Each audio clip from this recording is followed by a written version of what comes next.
Simon, a man who had recently started a business, faced a devastating failure. Instead of supporting him, his wife Beverly called him useless and worthless. Her constant negativity even influenced their son, Finn, who began to look down on his father. After endless arguments, Beverly divorced Simon. But Finn, frustrated with his mother's strict rules, like not allowing him to even touch a mobile phone, chose to live with his father.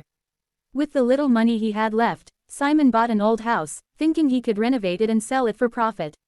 While inspecting the house with Finn, the lights suddenly went out, and a man wearing a cap appeared in front of them. Startled, father and son jumped in fear, but it turned out to be a neighbor who was also an electrician. During their conversation, the electrician told Simon about the dark history of the house. A family once lived there, a husband, wife, and their son. But one day, the bodies of the husband and child were found brutally killed near the barn behind the house. Everyone suspected that the wife, Lydia, was the murderer. The local kids even called her a witch, as she was often seen making strange drawings.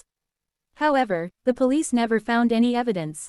Later, neighbors would often see Lydia sitting motionless at the window, staring outside, until one day they discovered she had died in that very spot. Simon realized he had bought a haunted house, but since he and Finn had nowhere else to go, they were forced to live there. He kept showering her with compliments, but Bianca couldn't help seeing Wesley in her thoughts everywhere, which left her uneasy. They went outside to sit, and when Bianca felt cold, Toby politely offered her his jacket, showing real decency and charm. He then played some sweet tunes on his guitar. During their talk, Toby found out Bianca was no longer friends with Jess and Casey. He told her, "Why? They're really great. You should go back to them. They'd understand what happened. Honestly, they're two of the prettiest girls in school." He kept going on about them, which finally made Bianca snap. She told him firmly that she wasn't friends with them anymore. Then Toby said, "Well, one of my buddies wants to meet them. Maybe you could help him out." Bianca was devastated to hear this from the guy she thought was the love of her life. She accused him of using her just to get to her friends, realizing even he wasn't genuine. Simon realized he could not risk Finn's safety. He decided to send his son back to Beverly and stay behind himself to fix the house slowly, planning to sell it later. But soon after, he saw Finn inside the house again, claiming he had come back because he loved his father too much to leave him. At that very moment, Simon received a phone call from Beverly saying, "Finn is home, but he's very quiet and upset." That's when Simon realized the boy beside him wasn't really his son, it was something else. From there, things spiraled out of control.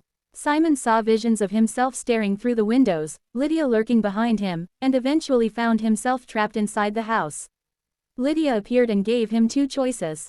1. Leave the house, but in return lose everything, his money, time, and dreams. 2. Stay in the house forever, so that Lydia's soul could finally be free. For the sake of his family, Simon chose the first option. He kept repairing the house until it looked beautiful again, but his own health and spirit began to fade. In the end, Simon sat frozen at the window where Lydia once sat, becoming the new guardian of the house. When Beverly and Finn arrived, they were amazed at how beautiful the house had become. Finn discovered a letter from his father, which read, "Don't worry, son.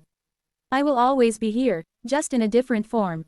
Simon had sacrificed everything for his family, and in doing so, Lydia's soul finally found peace. The story closes with a haunting truth.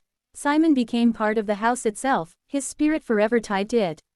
What began as a horror tale ends as an emotional story about sacrifice, family, and the desperate love of a father who gave up everything to protect the ones he loved most.